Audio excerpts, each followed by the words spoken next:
sheekadan u dhacday in la wada ciyaaro in la dhaansigareeyo kadibna waxaa timid in gabadha laga codsado in muuqaalka laga duubay ee ciyaarta ah la gelinayo baraha bulshada sidaa darteedna ay gabadhu ku aqbashay in la geliyo baraha bulshada waa intaas dadka mooday in gabadha jalaato lagu shukaansanayo totally waa qaldayin gabadhan gabadh jalaato lagu shukaansanayo maaha waa ka weynta waa gabar dalxiis u tagtay turkiga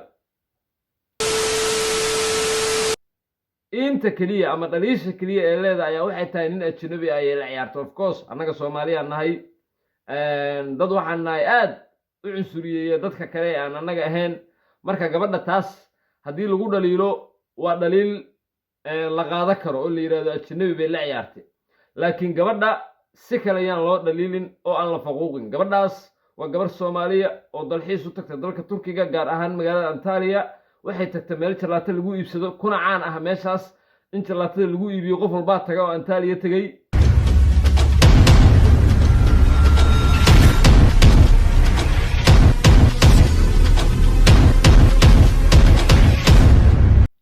السلام عليكم ورحمة الله تعالى وبركاته دمان أصحابتي كحرن برتيدا يوتيوب كا ميل والبا أو الدنيا كجوكتان هدي مال لدين تاينا مال وناكسن هدي هبين لدين تاينا هبين وناكسن ما أنت وعن ربعنا كفل عليو مقال قبصدي براها برشادة أو أي دادكو سيابة كده دوان وغهدلين مقال كاس وقبر سومالي أو لا عياريسا نينا جنبي lana niikinaysa ama waliba si wali oo la ciyaaraysa waa tahay haddaba waxaan rabaa muuqaalkaas dadku ay siyaabo kala duwan uga hadleen inaan anigana ka fal celiyo dad badan oo waxa jira gabadha ku tilmaamay inay tahay ajnabi oo u diiday xitaa Soomaalinimadeeda ilaah gabdhaha caayina gabdhaha waxa caanaysin nacalad nagu dhacdo oo shaydaan niwas balaa nagu tagtay yaa waxay ga dhigtay Eritrea ay ga dhigteen Suudaanis ay ga dhigteen Kenya ay ga dhigteen adduun oo dhan bay ga dhigteen balaaya warna dhaafa Soomaali waa abin cunay hase ahaatee sheekadu sidaa maaha gabadhu waa Soomaali waxayna u tagtay dalka Turkiga dalxiis gaar ahaan magaalada lagu jecel yahay ee dadku inta badan aadaan ee Antalya ninka aad arkaysaan ee gabadha la ciyaaraya kadibna ka codsanaya in muuqaalka uu gelinayo baraha bulshada ayaduna ay ka aqbalayso waa nin ganacsada ah oo caan ka ah dalka Turkiga gaar ahaan magaalada dalxiiska ee Antalya ninkaas wuxuu iibiyaa jalaato qof walba oo jalaatada ka iibsadane muuqaal ayuu ka duubaa waa haddii qofkaas uu raali ka yahay sidoo kale muuqaalkaas wuxuu geliyaa barihiisa bulshada warkayga si fiican u dhageyso gabadhu waxay tagtay Turkiga gaar ahaan magaalada dalxiiska ee Antalya waxay tagtay goobta caanka ku ah iibinta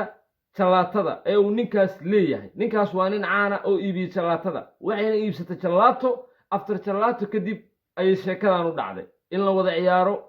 in la dhaansigareeyo kadibna waxaa timid in gabadha laga codsado in muuqaalka laga duubay ee ciyaarta ah la gelinayo baraha bulshada sidaa darteedna ay gabadhu ku aqbashay in la geliyo baraha bulshada waa intaas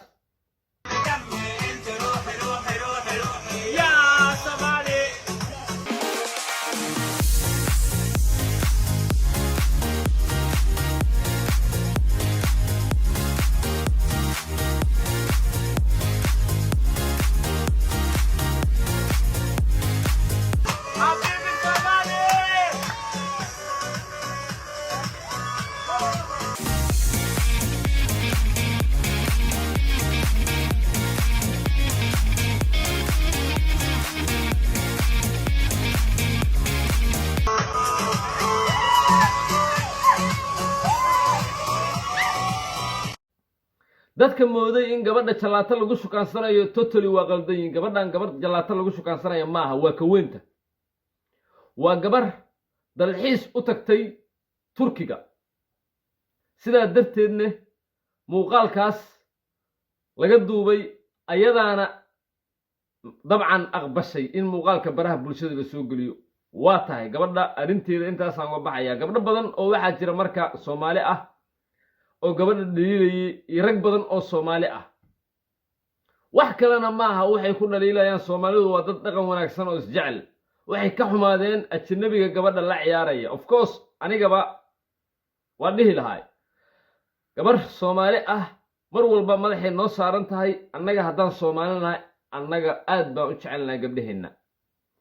marka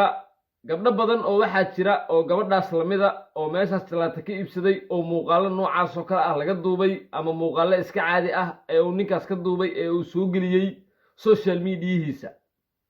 marka gabadha kaligeed ma ahan gabadha kaligeedna yaana dhaliilin gabadhaas kama duwana gabdhaha kale ee hore u taga meeshaas gabadhaas haddii lagu haysto ma asturna ama waxay wadataa dhar ku dheggan jirkeeda ama soo saaraya boodhigeeda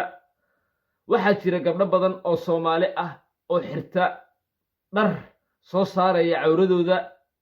waxaa jira gabdho badan oo Soomaali ah oo baraha bulshada isticmaala oo ciyaara oo niikiya oo wax walba sameeya gabadha yaan kaligeed far lagu gudin gabadha waa gabar dalxiisa waa gabar meesha tagtay kaliya inta kaliya ama dhaliisha kaliya ee leedahay waxay tahay nin ajnabi ah ee la ciyaarto of course annaga Soomaaliya nahay dad waxaan nahay aad u cunsuriyeeya dadka kale aan annaga ahayn marka gabadha taas haddii lagu dhaliilo waa dhaliil la qaada karo oo la yiraahdo ajnabi bay la ciyaartay laakiin gabadha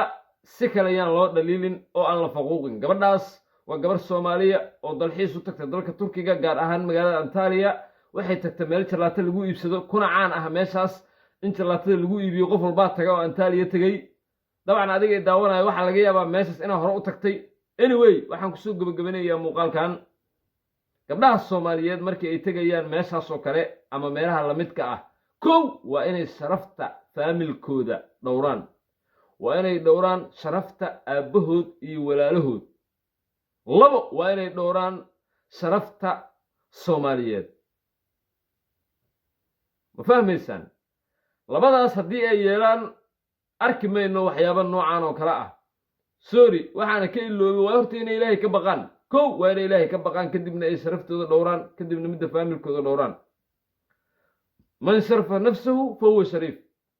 qof walba oo naftiisa sharfa waa shariif anyway ayuu kaarlo wuxuu ku leeyahay adiga hadda daawanayo muuqaalkan subscribe saar gambaleelkana furo aragtidaadana comment igu soo qor ciao